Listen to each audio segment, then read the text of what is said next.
everybody to the San Francisco Bay Area. It's a pleasure to have you all here. And I'm very pleased to have here Santos, who has been an inspiration for many of us around the world. And being his first time here in San Francisco, I couldn't really miss the opportunity to have him with us. I've been following like many of you, and I know today is going to be a spectacular day already because he brings alive a lot of information and knowledge. I'm so pleased and I'm happy that you're all here, and for all of you who are going to be watching him later on, bless all of you, and thank you for being here. And let me introduce, my name is Noemi, and I'm very pleased that we have Santos, and it's all yours. Enjoy the evening. Ladies and gentlemen, it's my pleasure to introduce to you Santos Bonacci, the only one and only.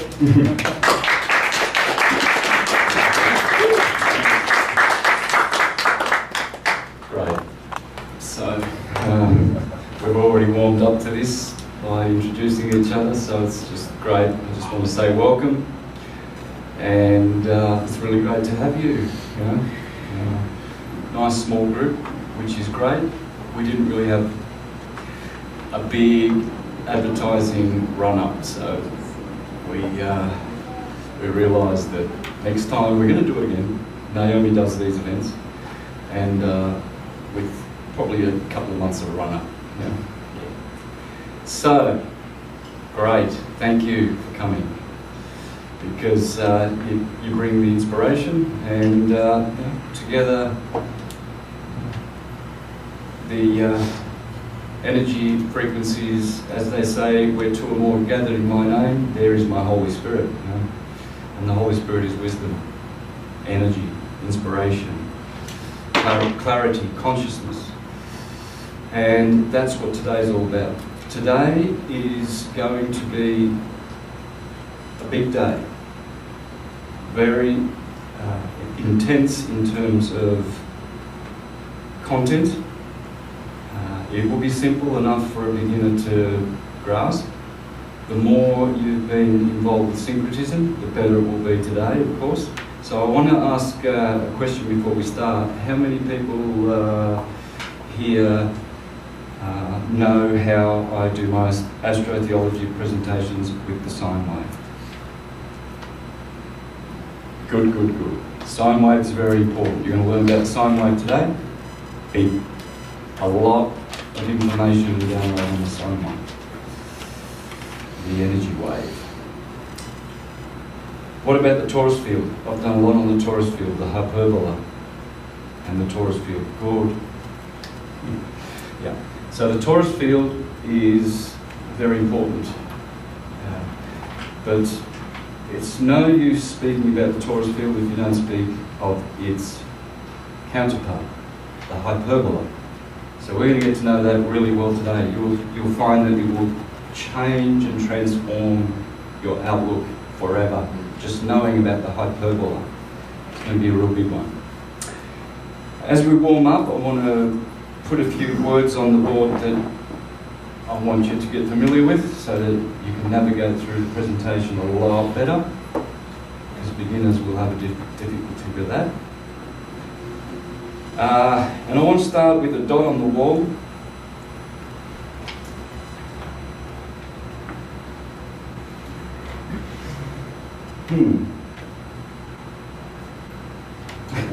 Okay, anyway, it'll be a dot.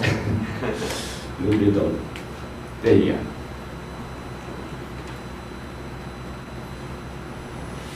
That's it.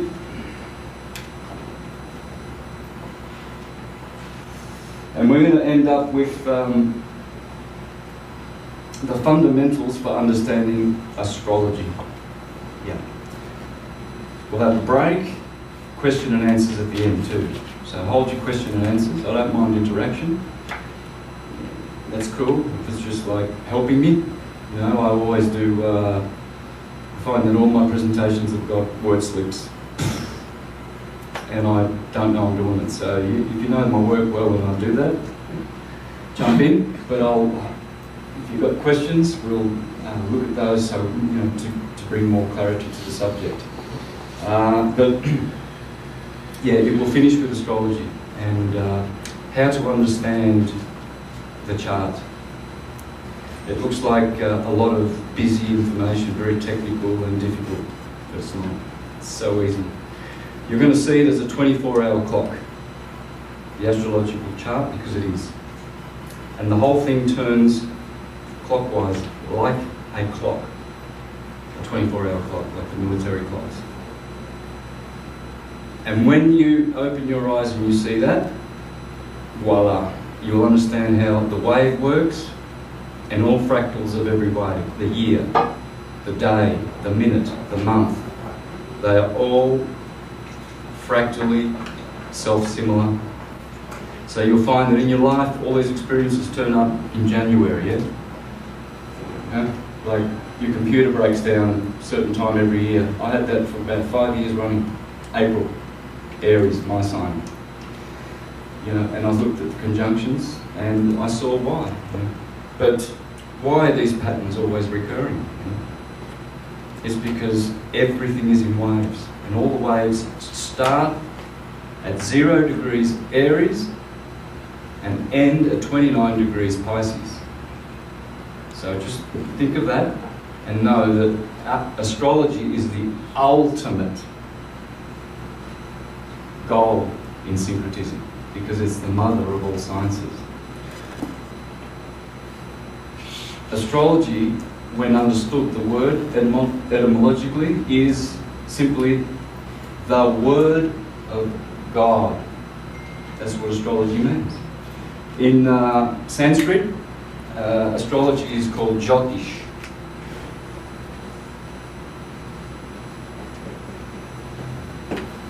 The science of light.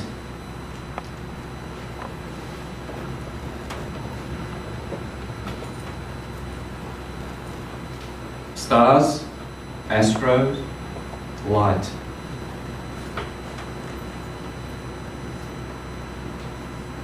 Logos, the word, the knowledge of, the speaking of, the science of. Light. And God is light. So we're going to be talking about that and light, the nature of light, and sonoluminescence, which is sound and light. We're going to learn about magnetism, what magnetism really is, what electricity is, how it differs from magnetism, and what dielectricity is. Because these three are the trinity of all trinities. All trinities go back to dielectricity, magnetism, electricity. All the gods, Kronos, Rhea and Zeus, they are that. Neutron, proton, electron, they are that. They are all in their fields, when syncretized and integrated, the same thing. And you'll understand that. So we're going to learn about the atom, what the atom really is. It's a torus field. That's what atoms are. And you'll see how that, you will be able to understand that and explain that forevermore, so simply from today, if you haven't already, because it's in my presentations. So those who are familiar with the torus field, great. Those are the two things that we're going to be doing. The sine wave, which unfurls around the torus field, and they're one and the same. So a sine wave normally is considered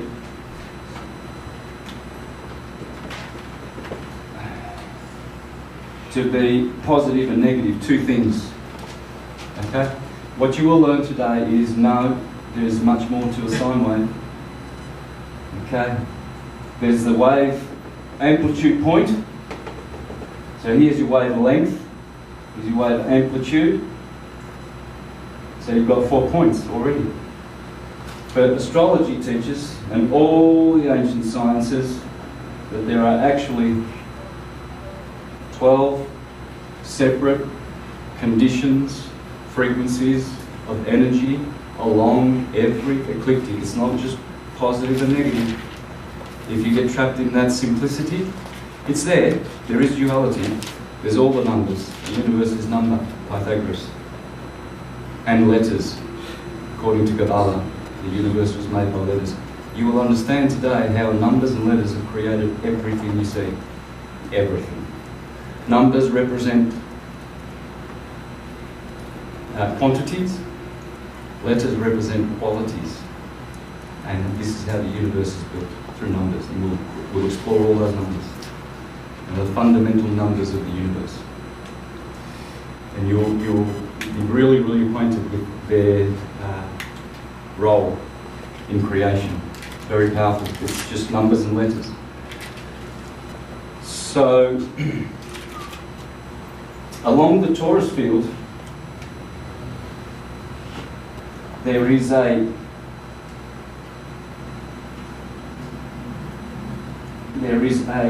it's like the Ouroboros.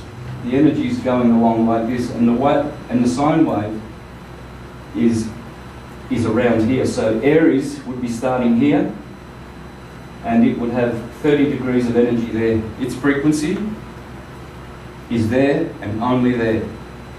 And when we come to an understanding that all cycles, whether we have a 4-stroke engine or a 2-stroke engine or any kind of mechanical instrument, all of its cycles will have 12 separate conditions along that ecliptic. It's not just positive and negative, and that's what we're going to understand. Now, there's a great scholar, Stan Tenen. I really have to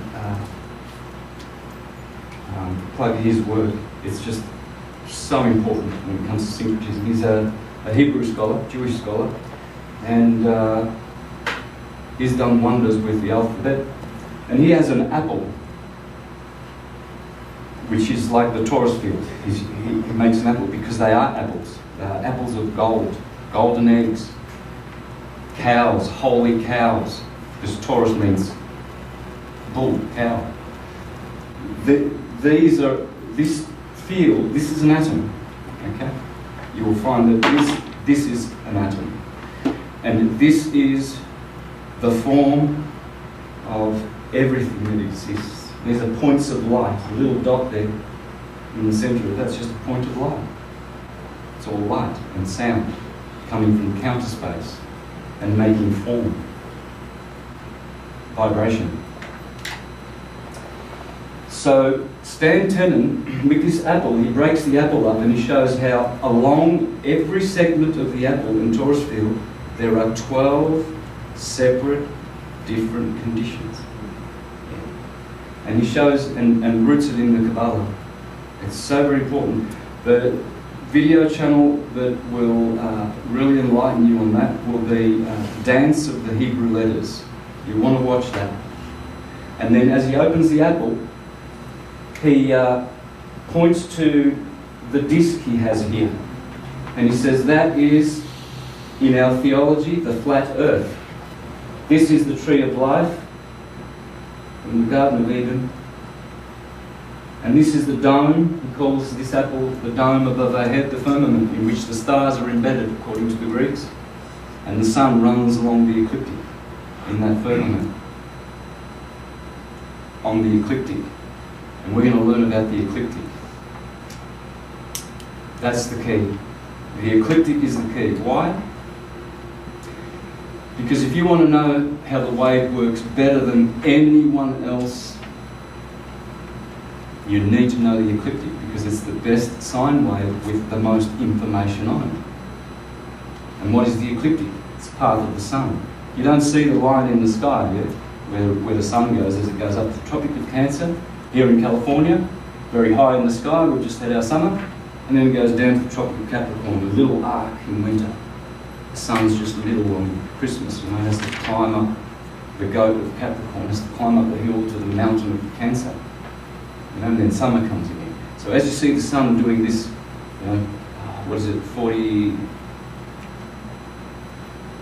47 degrees between the tropics going through the equator, you won't see any line in the firmament, in the sky. But where the sun goes, and only where the sun goes, that is the ecliptic. And that's what this sine wave is based on. This sine wave is based on the ecliptic. 4. let's start afresh. Can we have like, paper towel? Those things don't work. I'll need it a bit moist, I think, if someone can... You want the water? Yeah, just a little bit on there, a little bit of moisture. So, I'll wait for that. So, the best sine wave to examine, okay, to learn from, is the ecliptic, because it's a year long. Oh, thanks, brother. Yeah. It's a year long. So what I'll do, I slept 2 hours last night. So I've got plenty of energy. So.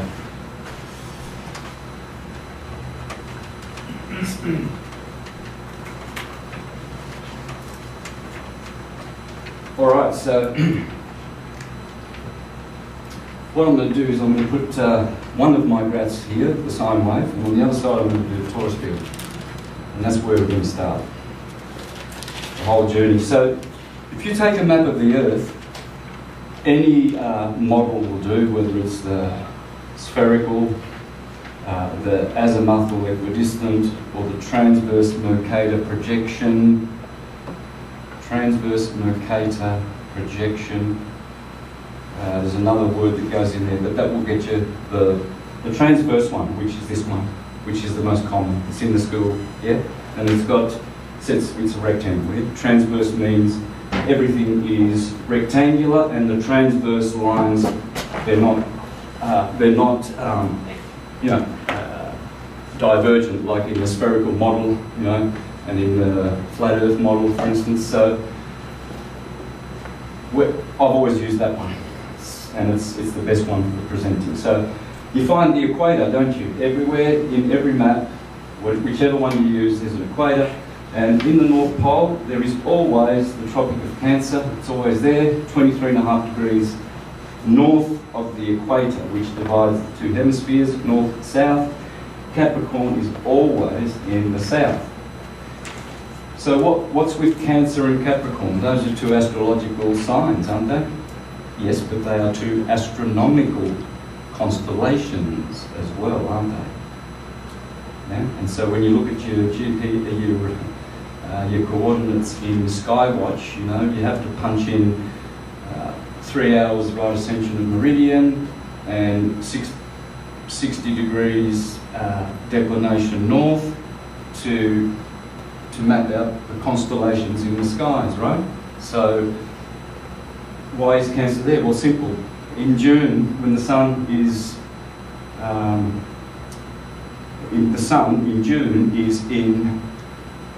physically, the sign of Cancer is behind the sun, which you cannot see because during the day the sun is too bright. But if you could see behind the sun the sign, you would see Cancer in June. Of course, if you know about precessional slippage, you'll know that they're lagging a little bit behind. So your astronomical software and your astrological software will always be different. Okay, so just bear that in mind. But it's there. So that's why it's the Tropic of Cancer, because the sun is now in Cancer. And the astrologers know that there are 12 main sets of stars that when the sun is in them, they bring the various months and various energy. And we're going to learn about that, how we've got 12 seasons, not 4 seasons. We've got 12 seasons. Yeah. So,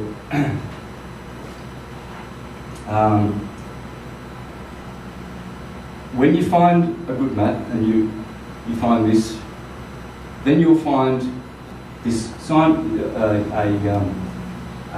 sine wave going through from the equator. Usually it always starts here, and whether you're on a ball model, you'll see it go around like this, and by the time it goes back, it's done one wave, positive and negative. It's gone up to the Tropic of Cancer and down to the Tropic of Capricorn, regardless of the map. That is a year of a sine wave. Remember, they're all fractal, all sine waves. As the year's sine wave, when it begins on the 21st of March,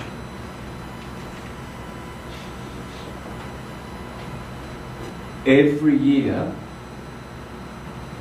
that is the point of departure, of equilibrium.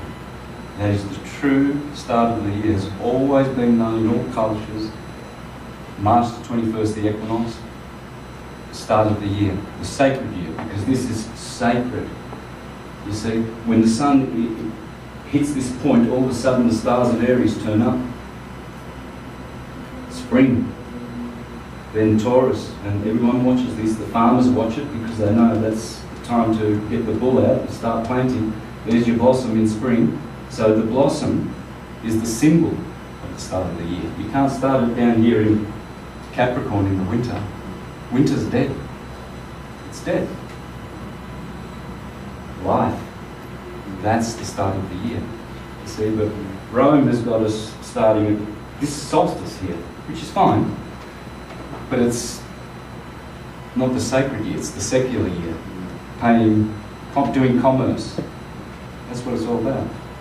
Capricorn energy is practical, earth energy. Making money, succeeding. Fire, spiritual energy.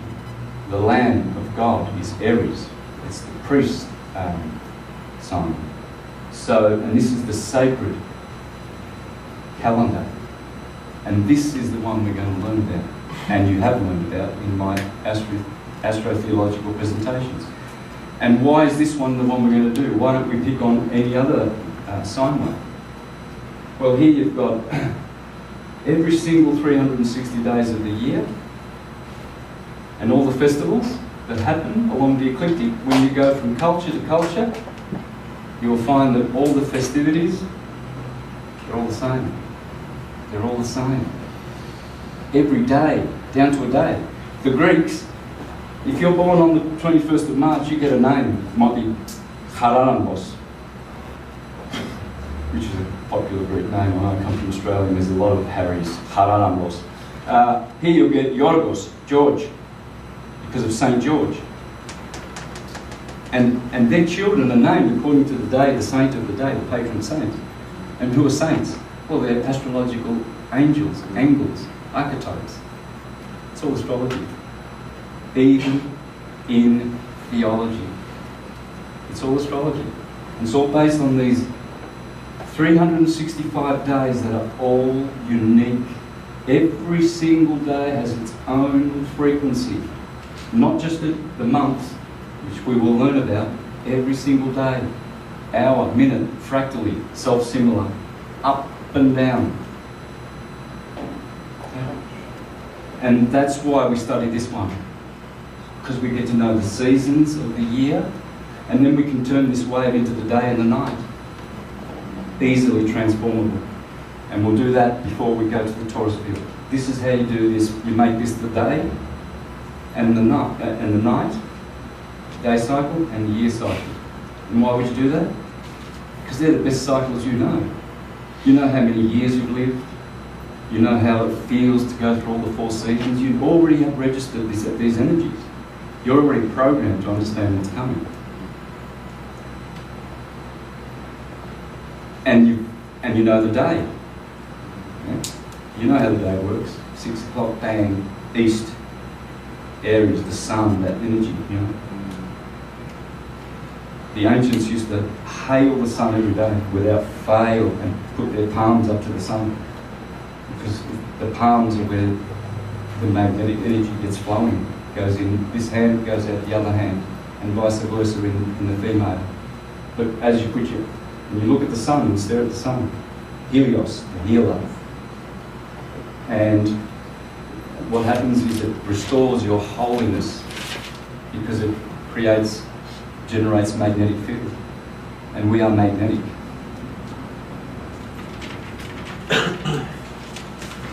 They say we are electrical. Oh yes, our bodies are electrical, but our spirit is magnetic. Magnetism is spiritual.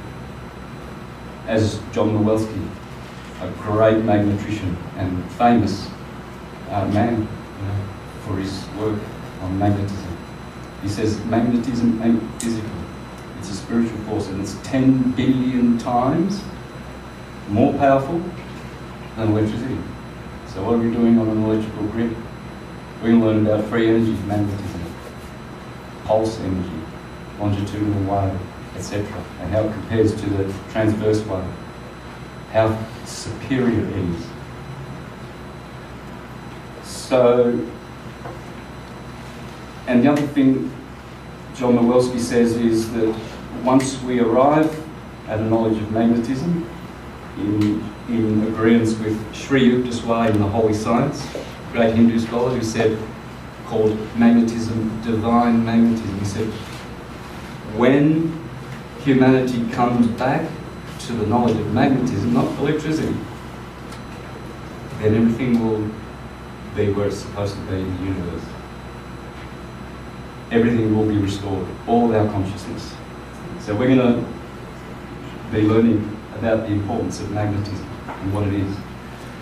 Here, these of course are the solstices. The longest day of the year is on June the 21st. Here you've got, today's the 21st of September, is it not? When is Judgment Day, the autumnal equinox, every year? 23rd. I usually put the 21st here, but sometimes you'll see in my presentation I just do the, because this is Judgment Day in the Jewish system. Bang. See? Virgo is over, man. The harvest is finished. Everything's getting, cannabis growers here, he knows it's the buds all drying up. I'll have to get a bag. I'm sure it's good. So we all know, apples, Santos's beautiful sweet apple. That's right. That's Virgo, man. It's the harvest. So Libra, the seventh sign, is all about setting the scales of the harvest season, you know, calculating, weighing the figs, everything. And after the Virgo, by the way, the full moon in Virgo is always called the hunting moon, yeah? Yeah, because there's no food in winter, and you got to go hunting. But when the full moon is in Pisces, it's called the harvest moon, right? Because it's the sun will be in Virgo. So we just had, did we have the harvest moon already? 14th, yeah. This month? Yeah. There you go. Always. The harvest moon. Harvest moon. Sorry, because the full moon will be in Pisces. Remember, if I do this, that's Virgo. We're talking about these 2 months here, so vice versa. So in Pisces, when it's the full moon will be in Virgo. Because it's opposite where the sun is, of course. And that's called the hunter's hunting. You see how everything's based on this? There's no mistake now. Here is the harvest season, here is the hunting season. And it's not necessarily hunting for animals, it's hunting for food. Because you can't plant it. But it's embedded in the sine wave. You see how now you are starting to understand the sine wave? All sine waves will do this. September. And sept means what? 7, doesn't it? But we call it 9, you know, 9/11. It's the 9th month, right? What's going on there? Well, it's the 7th because it's astrological. You see? So you always go back to astrology. Why is September called the 7th month? Well, because Libra is the 7th month. And it's always been to astrology. Nothing is removed from astrology, you'll find. It's in everything. And here we have the other solstice, 21st of December. Sorry, it's not very clear, but... So these are the equinoxes, 2 equinoxes, and these are the 2 solstices.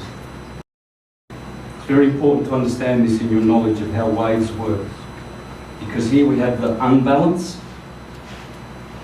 and the capricious goat down in Capricorn and the crabby crab of Cancer show you what happens when the wave goes out to wave amplitude. It's beautiful, creates a beautiful form, but it's capricious. It's cruddy. Energy's like that. Red shift, blue shift. Red is rage, blue is love. That's why your police sirens are red and blue. Where you chat? Oh, we need to go. You know, it's a dichotomy that they run to basically just nullify you.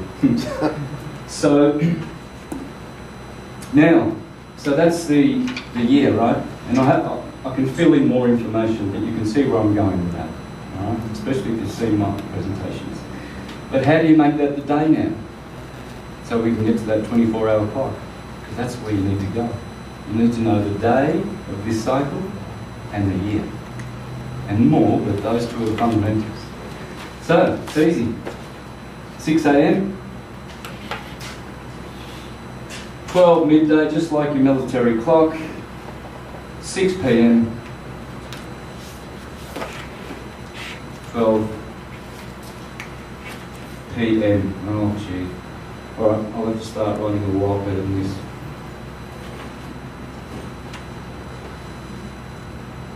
It's the board's moving too. It's that ding, ding, ding, ding.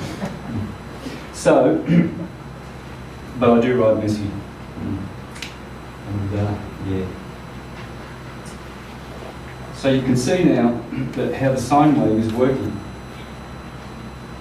This point here would represent daybreak. See? Where the sun comes over the eastern horizon and goes up to the top point there, midday there, and you see here then at 6 p.m. the sun is setting, and you come back around and there's 12 a.m. So what you notice now is that the year is self-similar to the day, isn't it? They're the same thing. Think about it. Let's go dualistic. In the day, you have hot and cold polarities, right? In the year, well, you've virtually got two seasons, summer and winter, if you want to go simple. You see? And that's where mankind, it has virtually remained in that understanding of this polarity. And it's really doing the heavy, because they've got to understand that there's more going on. So, another feature of the day, besides hot and cold, is light and darkness. Does that go on in the year?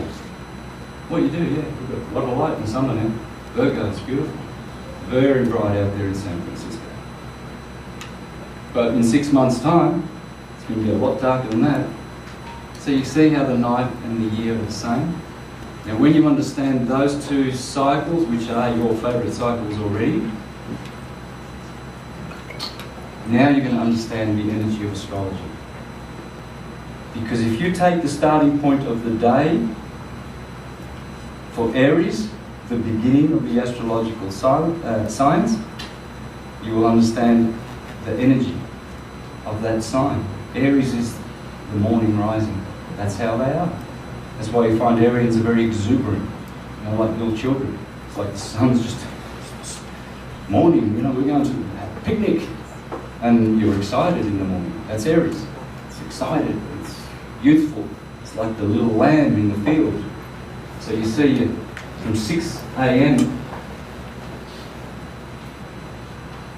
to 8 a.m. you've got that energy. It's fire. Fire? How do you understand fire if you're not scientific and spiritual? Well, it's plasma. The four elements, fire, air, water and earth, are nothing other than plasma, gas, liquid and solid. The four states of the universe. So now you can understand that plasma energy plasma is, well, it's in everything. You know, that's the source of the physical world. Plasma. It's fire. And so that energy, now you can transfer that mentally to the sign of Aries. Now you come to 10 to 8, it's totally a different, 8 to 10. It's totally a different energy. 8 to 10 in the morning. It's much more subdued. It's where you normally have breakfast. That's where you normally have a bit of a rest after all the excitement of waking up for 2 hours. Then Gemini comes along. Gemini is an air sign. This is very good for the mind, communicating, transacting, getting things done. It's very energized. You see your Geminian friends, they're very excitable. Gemini is a very excitable sign. It's exciting. Gets you to lunchtime. Then from the hours of midday to 2, Cancer rules the stomach. It's lunchtime. And generally, in Europe, they shut the shop and rest. Motherly rest of Cancer. You know? And then off to work at 2, Leo. Fire, you see. So that is how the day unfurls. But so does the year. It's the same thing. Spring. So we start at the start of the year now. And we remember the energies of the day, yeah? Well, spring. There's the blossom. The start of the year. The sun has impregnated the earth. And that's the symbol. You know, that's the sign that everything, the shoots start. I've been in Japan twice, in 2005 and 2006, on this day. And they call it Shibun no Hi. And they have celebration under the sakura.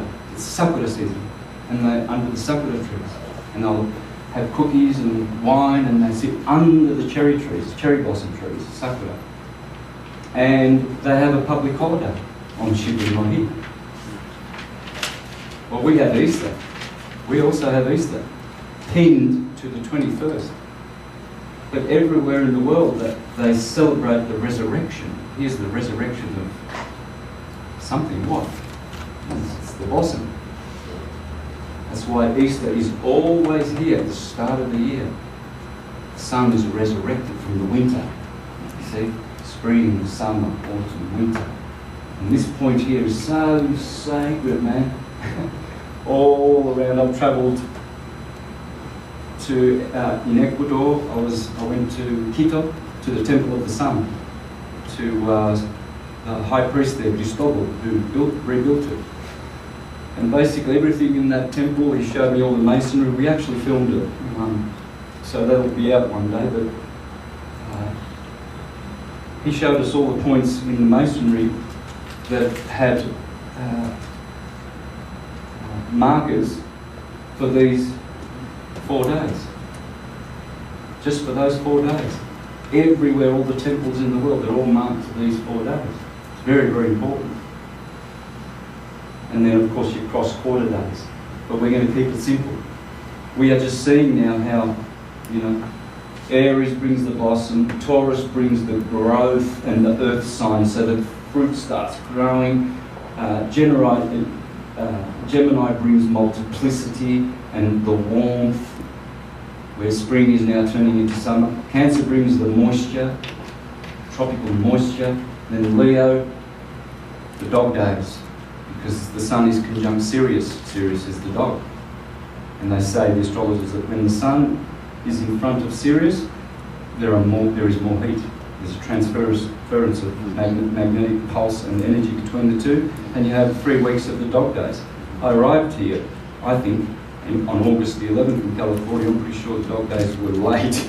It was hot. But usually, you know, July, yeah, where Sirius is, in Gemini, right there, Canis Major. So, but the sun is conjunct that, and it happens here in Leo. The roar of the lion, the heat to mature the fruit, and then Virgo, the virgins go out to gather the harvest. Then Libra, the wine.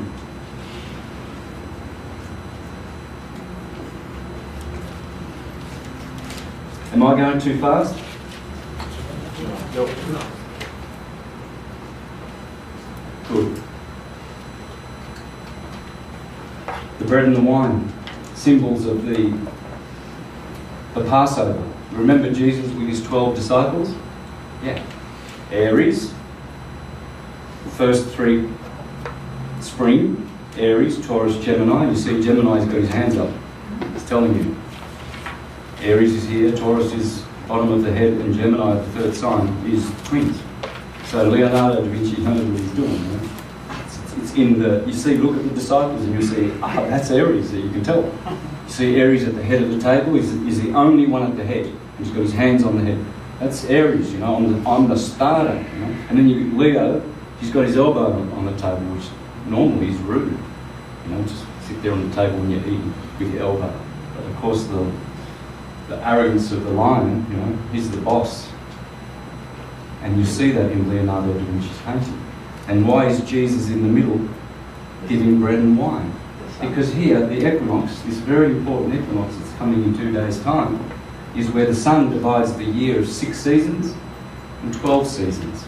And they all give you signs. All the disciples, they all give you signs that they're astrological, without fail. Here's a real easy one. To the left of Jesus, there's this beautiful female-looking disciple, apostle, with her arms widespread like this. It's like the scales of Libra, you know? Venus, the ruler of Libra. And it's right there in the Last Supper. Because this is the Last Supper. Well, blossom, fruit, ripening, water, harvest. That's the Last Supper. And the Jews, I've been speaking to a lot of, it's amazing how all of a sudden everyone's talking Jewish, you know, and Hebrew, because we're around this season. All my friends, last night someone was at Shabbat, you know, and next week they're talking about they're going, doing Tishri, Yom Kippur, Rosh Hashanah, that being Judgment Day. See, because the Jews know, like the Christians know. Christmas, Easter, Yom Kippur. Why are they all bang, bang, bang, bang? I've done presentations on this, on the holidays, the holy days, and showing how they all reflect the zodiacal sign in which they are. You see? They all do. Every single one of them. That's why you have, you know, here in Aries, Easter is called the Passover. Yeah, well, because the sun passes over into Aries, you see. So that's got to be the Passover season, right there. Yeah. But here, why is it called, that's the Passover, and here this is called Judgment Day. Well, normally what they do is they cull the herd here, don't they? Because only the fit will survive the winter. So those cows and sheep, they've been judged.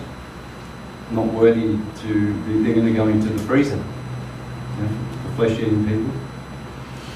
That's how it's been accustomed for a while, unfortunately, the animals. But it's judgment for them, isn't it? Right? What about judgment for the harvest season? You know, if you didn't get a good year, that day comes real hard. That's going to be a big, big judgment day. That's why the Jews, they know that's called Judgment Day, because they are astrological, as Christianity is, and Islam. It's all the same thing.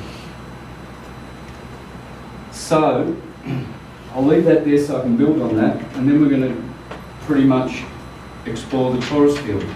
But that is the Taurus field, remember that. Okay? Ready?